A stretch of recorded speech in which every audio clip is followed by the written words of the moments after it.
Hoje é dia de maratona aos melhores filmes de terror baseados na obra de Stephen King. 30 opções, vocês já sabem como funciona. Vamos lá!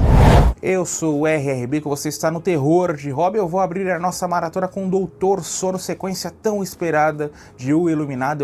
Eu lembro que quando foi ventilada a possibilidade do Stephen King estar trabalhando num novo romance, se criou uma grande expectativa, mas quando o livro enfim foi lançado não fez lá tanto sucesso. Depois veio essa versão para os cinemas dirigida pelo Mike Flanagan, traz o Ewan McGregor como protagonista. A sequência do garoto décadas depois tendo que lidar com seus poderes, assim como entidades demoníacas que ele vai eventualmente lutar contra. Eu acho um filme muito longo, vários pedaços muito cansativos. Ele tem espasmos de genialidade, como a gente vê geralmente nos trabalhos do Mike Flanagan, mas como um filme ali, se a gente pegar o contexto geral da obra, eu acho que ela deixa um pouco a desejar, embora traga ingredientes que eu ame, como atmosfera melancólica, cenários sujos, personagens sempre para baixo, e o Ewan McGregor como protagonista, um ator que eu gosto bastante.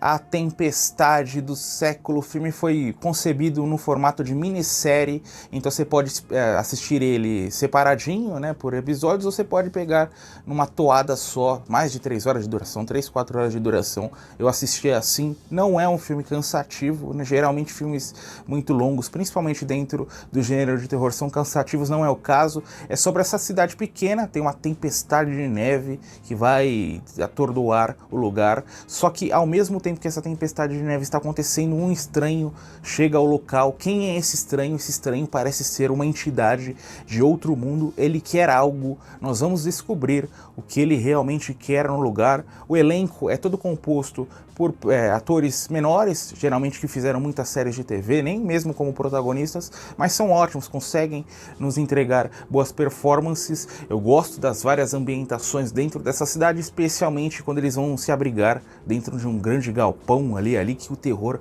realmente vai acontecer. Então a história é redondinha, os personagens são todos bem construídos, com 3, 4 horas de duração a gente tem a possibilidade de ter quase uma dezena de personagens sendo entregues. Então eu curti bastante. Aqui nessa lista eu vou trazer vários desses modelos, né? O filme foi concebido num formato de minissérie, depois ficou conhecido como um filme, então vale a pena aí conhecer, dar uma chance. Não se atentem à duração do filme, que isso aí passa batido quando você dá.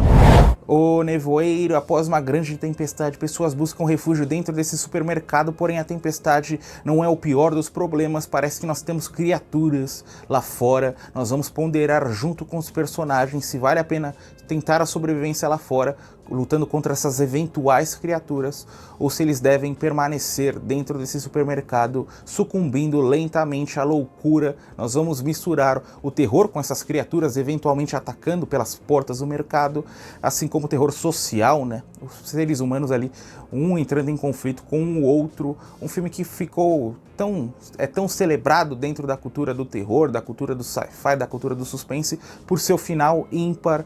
Eu gosto do filme, não acho que ele seja um dos maiores trabalhos ali num top 10, top 15, como vocês estão vendo de filmes baseados na obra do King, mas sem dúvidas vai te colocar para pensar. Qual personagem que você vai se identificar mais? E o nosso personagem central, né? Que ele vai ter que tomar uma decisão muito importante em algum ponto do filme. Nós vamos ver o peso dessa decisão. 1408, um escritor resolve passar uma noite, um dia, em um quarto mal assombrado, possivelmente mal assombrado, dentro desse hotel.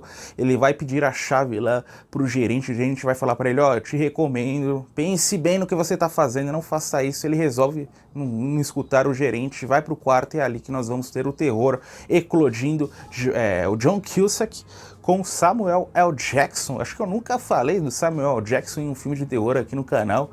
Tem uma filmografia gigantesca, eu tô percebendo que ele não teve tantas aventuras dentro do gênero. Então é um filme tradicional, por se passar dentro de um hotel, já chama a minha atenção. Inclusive eu tenho até um vídeo aqui no canal só com filmes de terror dentro de hotéis. Essas locações por si só já dão todo um clima de terror. E tem a atuação do John Cusack, tem os eventos sobrenaturais. Então acho um filme bem legal para você colocar numa sexta-feira à noite, para aproveitar o fim de semana. Um terror né? Aquele terror pipoca pipoca mesmo, blockbuster.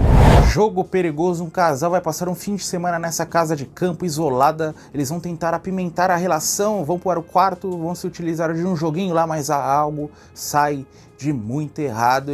A mulher em questão vai tentar lutar por sua sobrevivência, ela está acorrentada por uma algema à sua cama, não vou dar mais nenhum detalhe, o resto vocês vão descobrir. É um característico terror, tortura, dirigido pelo Mike Flanagan.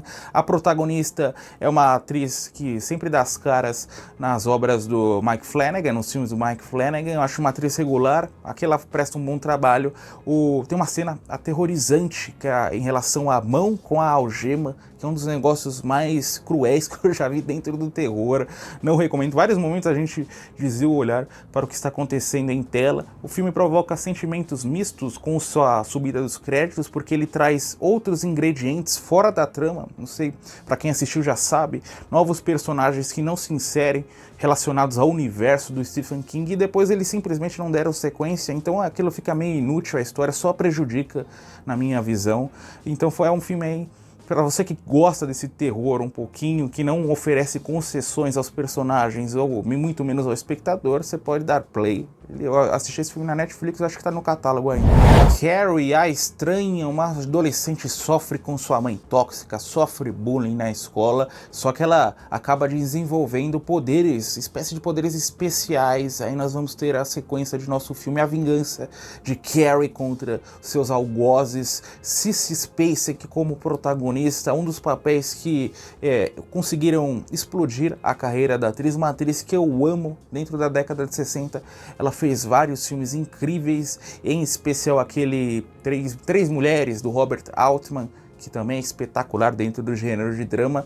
E esse filme é dirigido pelo Brian De Palma. Eu amo a filmografia do Brian De Palma. Geralmente, eu sempre me esqueço desse filme que o Brian De Palma dirigiu, Carrie, porque é muito diferente dos filmes nos quais nós estamos acostumados, dentro do suspense. Ele fez Scarface, fez filmes dentro do gênero de gangster, e tem aquela historinha, né, que foi o Carrie foi o primeiro romance do Stephen King, escrito pelo King. Ele atacou o livro no lixo, não estava satisfeito com o resultado. Sua esposa, né, que resgatou o livro foi lançado, fez um grande sucesso e foi um ponto inicial aí para a carreira do King dentro do mundo literário.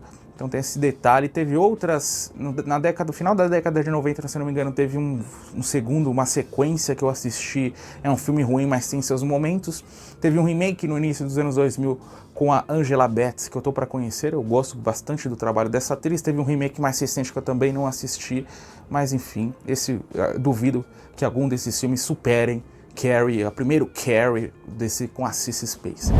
Cemitério Maldito, um médico quer tranquilidade em sua vida e acaba se mudando com sua família para uma cidade pequena. É nessa cidade pequena que a tragédia vai dar as caras. Mais do que a tragédia, um cemitério ali, a lenda urbana sobre um cemitério de animais vai ser contada por seu vizinho, interpretado pelo Fred Gwyneth, que fez ali o Herman Munster, daquela série da década de 60.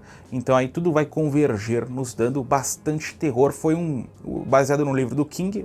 Quando o King terminou esse livro, ele fala que ele tacou ele dentro de uma gaveta, fechou a gaveta, porque ele sentiu que ele jamais tinha escrito algo tão cruel, tão aterrorizante. Só depois ele foi lançar ali de fato esse livro, e traz ali a direção da Mary Lambert. Teve sequência, a sequência é bem fraca, com Edward Furlong na década de 90, falei sobre ela na minha saga sobre o terror dos anos 90, e nesse filme, cenas extremamente desconfortáveis, principalmente com o tornozelo, né, com o calcanhar do Fred Gwyneth, aquela cena com o molequinho, e também da irmã da esposa do nosso protagonista. Tem até uma participação especial do Stephen King. Acho um filme legal. Eu cheguei a ler o romance. O romance é muito melhor, mas o filme consegue aí capturar a essência, a atmosfera de estranhamento que o livro propõe. A Janela Secreta, um escritor está se recuperando de um divórcio, resolve alugar uma casinha isolada, só que ele vai começar a ser atormentado por um vizinho, um stalker, que jura para ele que ele é o autor, que esse escritor está plagiando o seu trabalho. Aí nós vamos ter o nosso filme Johnny Depp como protagonista. Eu acho que A Janela Secreta é mais um filme de suspense do que propriamente um terror, mas eu incluí nessa lista bastante mistério, muito jogo de enganação, o que está acontecendo, o que é da cabeça do nosso protagonista, o que eventualmente se passa no campo dos sonhos, tudo isso vai convergindo. Eu gosto bastante do Johnny Depp, um dos meus atores favoritos. É um característico ator que quando você vê filme com... aparece o nome do cara, eu vou assistir, eu sei que em algum ponto o filme pode ser horroroso, mas ele vai conseguir me divertir, me arrancar risadas, me emocionar. O Johnny Depp é isso, pena que ele não passe tanto pelo gênero de terror. Ele fez aquele Extraordinário, um dos meus filmes favoritos dentro do gênero, A Lenda do Cavaleiro Sem Cabeça. Eu gostaria de ver mais do ator dentro do gênero. Engler, O Grito do Terror, um filme sobre uma lavanderia mal assombrada, um detetive acabado vai investigar estranhas mortes que estão pipocando no lugar somente para descobrir uma realidade muito mais macabra. Ted Levine como protagonista, ao lado de Robert Englund. Um filme dirigido pelo Tobe Hooper e é tido como uma verdadeira bomba por todo mundo, menos por mim. Acho que eu sou a única pessoa que gosta desse filme. Eu gostei bastante, gostei do tom investigativo, gostei da construção de cenários, sempre para baixo, poucas cores e, eventualmente, as cenas gráficas que são aterrorizantes também. Não são desconfortáveis como algumas opções que eu trouxe nessa lista, mas conseguem aí nos divertir, nos gerar bastante entretenimento. Eu recomendo fortemente, tirem suas próprias conclusões, procurem pelo filme e assistam, depois vocês voltem aqui para me dizer o que vocês acharam. Eu recomendei também esse filme na minha saga pelo terror dos anos 90. Sonâmbulos, uma mãe com seu filho adolescente acabam de se mudar para uma cidade pequena. Esse adolescente se envolve com uma garota que trabalha no cinema, vai formar um romance, só que quem são realmente essas duas pessoas, essa mãe com esse filho adolescente? Eles, na verdade, são criaturas, eles querem algo naquela cidade, nós vamos tentar descobrir o que eles querem ali.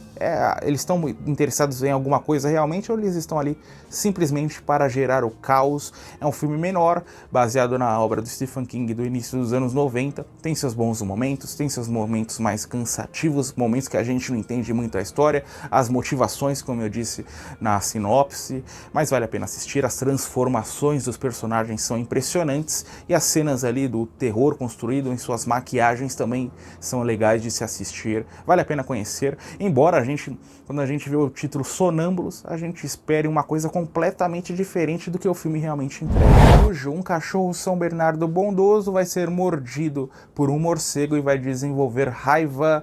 Por mera figura do acaso, ele vai atormentar essa mãe com seu filho que estão dentro desse carrinho quebrado perto da casa do cachorro. Somente esses três personagens, cujo é aquele filme que você vai dar play uma vez na vida e nunca mais eu quero ver esse cachorro perto. É um filme terror-tortura, assim como o Jogo Perigoso, extremamente desconfortável, não tem tantas cenas gráficas quanto o Jogo Perigoso, mas consegue nos aterrorizar simplesmente ali com esse cachorro tentando de qualquer forma entrar dentro desse carro.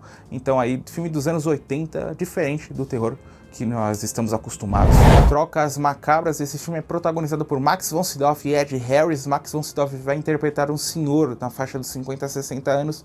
Ele acaba de se mudar para essa cidadezinha, vai abrir uma espécie de loja de antiguidades e vai ofertar itens aos moradores que preenchem lacunas nas vidas dessas pessoas, só que ele quer algo muito particular em troca. Nós vamos aprendendo conforme o tempo vai avançando o que ele quer naquela cidade e as coisas eventualmente vão ficando mais macabras. Um filme mais lento, né? Construção de personagens, de clima, da cidadezinha em suas locações. Eu gostei bastante, não chega a ser cansativo, o elenco é ótimo, encabeçado, como eu disse, pelo Max von Sydow. O Ed Harris também interpreta aqui um mocinho, o final também é bem marcante, então procurem, é uma opção um tanto quanto obscura do terror do Stephen King na década de 90. Comboio do Terror, só um detalhezinho que eu não expliquei no começo do vídeo, são filmes baseados na obra do Stephen King, ou roteirizados por ele, ou então dirigidos, como é o caso de Comboio do Terror. Ele, na trama, são as máquinas estão se revoltando contra os seres humanos após um cometa estar passando pela Terra. Aí nós vamos ter o nosso filme Emílio Esteves como protagonista, é esse ator, né? Vocês sabiam que Emílio Emílio Esteves é irmão do Charlie Sheen, filho do Martin Sheen. Ele resolveu trabalhar com outro nome, né? Se livrou do Sheen. E ele é a única coisa boa desse filme, eu vou ser sincero, a não ser a paranoia de loucura que permeia cada cena. O King fala, desculpa aí, tava doidão quando fez esse filme. Ele fala que não tava bem ali da cabeça. E realmente a gente vê que é um filme, não tem história, não tem clima, é tudo um monte de um emaranhado de cenas. Tem o famoso caminhão com a cabeça ali do Duende Verde, que tá no pôster ao lado, traz as cenas mais legais do filme. Então é simplesmente para assistir, para ver toda a loucura da cabeça do King. E os anos 80, né? Terror dos anos 80, ele diverte. Apesar de tudo que eu falei de ruim sobre ele, ele consegue nos divertir. Os Vampiros de Salem, outro daqueles filmes que foi concebido à época no formato de minissérie, é sobre um homem que retorna até a sua cidade natal e percebe que o lugar está completamente infestado com vampiros. Agora ele vai tentar, primeiro, se manter vivo e depois eliminar esses vampiros, entender o que está acontecendo de fato naquela cidade. É dirigido novamente pelo Tobe Hooper e ele acaba se destacando dentro desse subgênero de vampiros por ter uma duração maior, por conseguir o quê? Construir os seus personagens, a figura daquela cidade, o passado e o presente, e a mitologia de vampiros. Isso é muito legal ver em tela, apesar de ser longo, não é cansativo. Então assistam, um dos melhores filmes da carreira do Tobe Hooper. O Apanhador de Sonhos, um filme estranho pra caramba do início dos anos 2000, sobre esses amigos que eles estão reunidos dentro dessa cabana, no meio de muita neve, dentro dessa floresta, e coisas estranhas começam a acontecer. A gente desconfia que existem criaturas lá fora. O passado dos personagens é crucial para que a gente possa entender parte da história, porque outra parte a gente não consegue entender. O final oferece uma visão geral do que poderia estar acontecendo ali, mas eu destaco mesmo por ser um filme de terror que acontece embaixo de muita neve, mistura terror, suspense e bastante sci-fi, tem até seus pezinhos pequenas referências ao Enigma de Outro Mundo. Às vezes eles voltam, um homem retorna até sua cidade natal junto com sua família, mas lá ele começa a relembrar a figura trágica do passado. Quando criança, ele teve um irmão que morreu, vítima de uma espécie de bullying dos valentões. Esses valentões também perderam a vida. Só que o filme vai ganhar mesmo a sua substância quando esses valentões, o fantasma desses valentões, retornará para atormentar a vida do sujeito. Um filme que duro de se assistir por mesclar o terror ao bullying, então ele é desconfortável psicologicamente falando, com esses personagens interagindo um com os outros. Teve até sequência depois, eu não assisti ainda a sequência. Eu acho que é um filme regular quando a gente olha para o aparato geral, mas quando a gente consegue extrair os personagens, algumas cenas aterrorizantes que nos geram muito medo mesmo, ele acaba se destacando em meio à década de 90.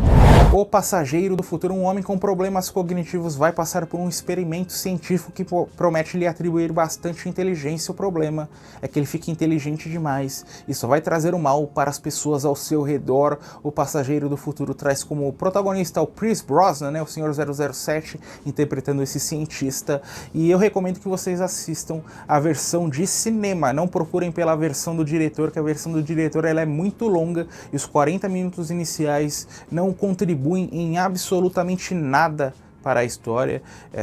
A gente só sente cansaço, depois o filme engrena, depois o filme realmente se torna um sci-fi muito interessante, uma das melhores opções dentro desse gênero na década de 90. Então o personagem é fascinante, o Pierce Brosnan nos entrega uma ótima atuação e uma daquelas opções que foi muito popular na década de 90, que vai convergir nessas duas realidades, a nossa realidade com uma realidade digital, meio de videogames, 3D, isso é legal de se ver em tela.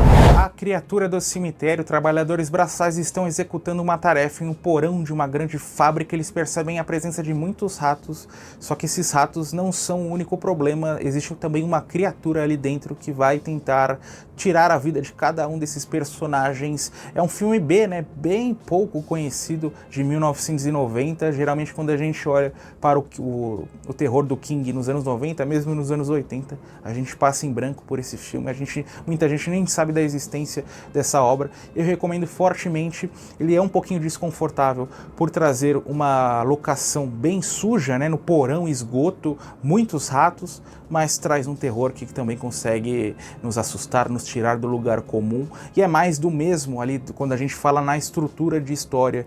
Então é mais do mesmo, um ponto positivo, né? Em um terror B que consegue gerar diversão no espectador. Então eu recomendo que vocês assistam, procurem por ele também é curtinho, né? Diferentemente do Lawnmower Man, que eu falei anteriormente, na versão Uncut, esse aqui passa voando aos nossos olhos.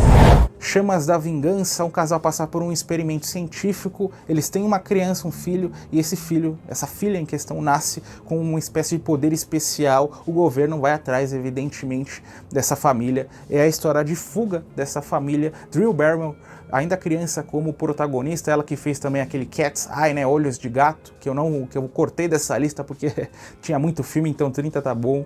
Então é um filme com bastante efeitos especiais, muita ação, é um filme bem frenético, né, um terror diferente aí pra gente assistir dentro da década de 80, se move mais nas perseguições, bastante tiro, muito poder especial dos personagens centrais da história. Então é um Carrie com um pouquinho menos de inspiração em sua história, porém mais adrenalina. Colheita Maldita, um casal está viajando, eles vão parar, meio que vão ser obrigados a parar nessa cidade fantasma. O que eles não sabem é que essa cidade fantasma é comandada por uma seita de crianças diabólicas. Aí nós vamos ter o nosso filme como protagonista Sarah Connor, não, é Linda Hamilton, que depois veio interpretar a Sarah Connor na saga Exterminador do Futuro. É talvez o único filme de terror mesmo da carreira da atriz. Ela fez depois alguns filmes pipoca, né, no final dos anos 90 também, e traz uma atmosfera quente, de cidadezinha, não tem ninguém. O líder dessa seita de crianças é incrível, o ator que interpreta, o milharais para tudo quanto é lado, o ocultismo que surge dentro dessa seita. Então teve várias sequências, um filme indispensável se você gosta do King, se você gosta do terror dos anos 80, eu tô precisando conhecer essas várias sequências aí.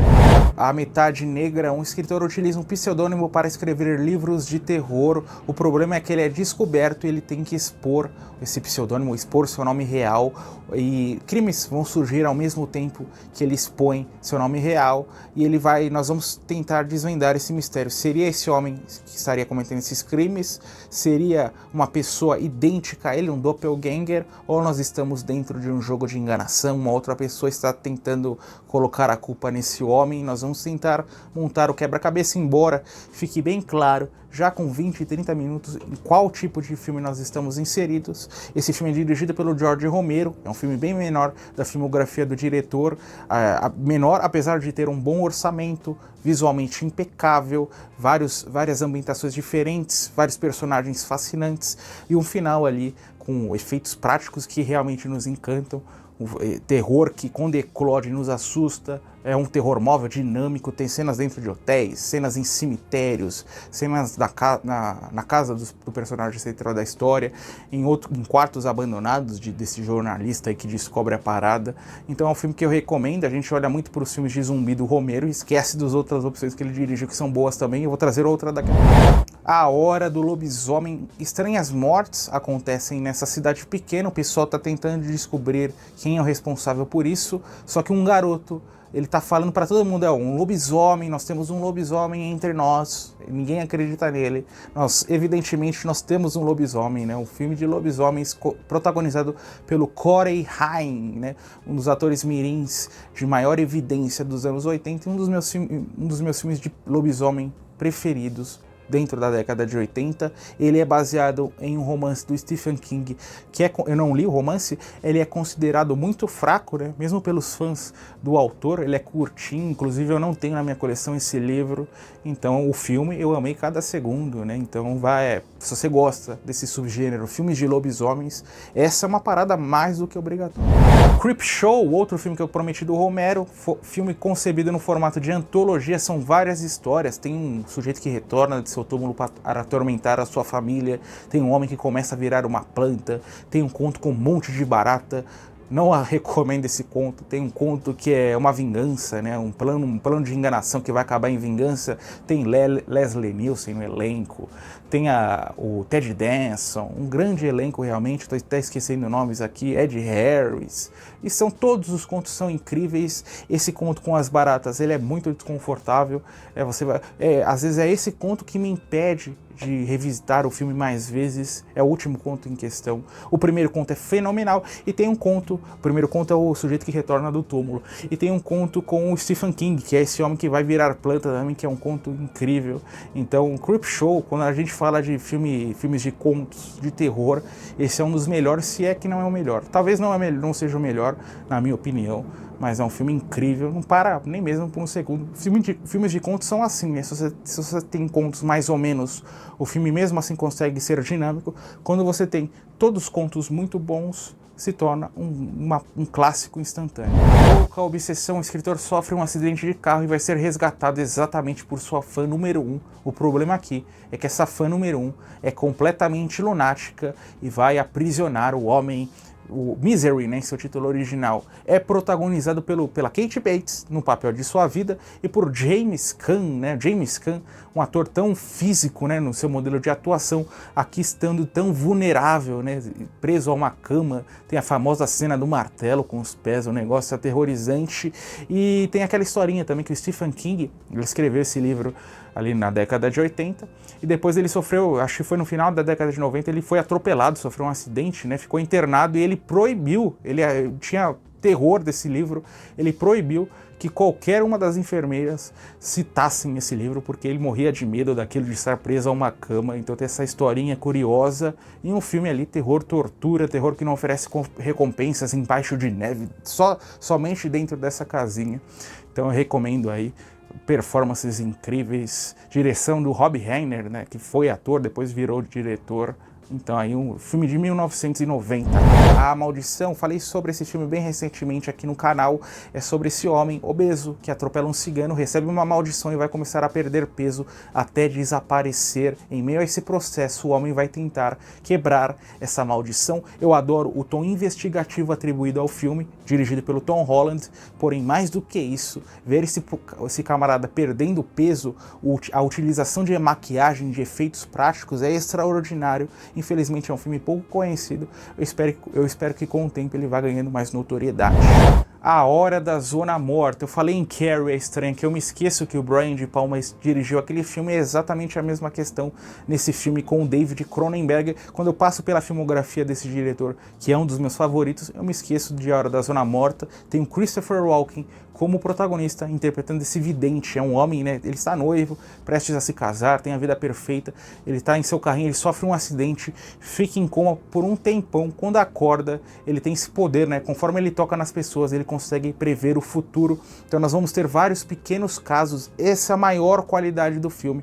Nós vamos ter um serial killer em ação, nós vamos ter o caso do time de hockey que eventualmente de crianças que vai afundar em meio ao gelo, e a história principal nesse jogo de conspiração que tem o Martin Sheen também no elenco. Então um filme extremamente atmosférico. Eu amei cada segundo. O Christopher Walken é um ator bem expressivo, então ele consegue nos conduzir por cada cena, atribuindo um caráter ali soturno que agrega muito ao filme. Então A Hora da Zona Morta, um clássico absoluto. Voo Noturno. Há um tempo atrás eu falei sobre algum filme de Stephen King e eu recebi nos comentários uma sugestão, né?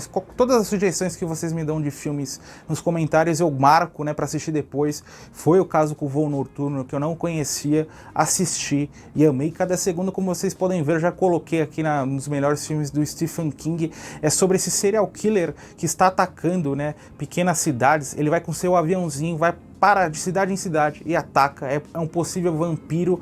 Um tabloide sensacionalista vai investigar o caso, vai mandar esse repórter, um repórter completamente amoral, e esse repórter fica obcecado pela história, vai tentar desvendar a qualquer custo. O filme tem como protagonista um ator chamado Miguel Ferrer. Ele fez muitos filmes B, ele fez vários episódios de séries de televisão, ele esteve em Twin Peaks, ele esteve em Tales from the Crypt. Um ator bem menosprezado, ainda bem que ele está nesse filme.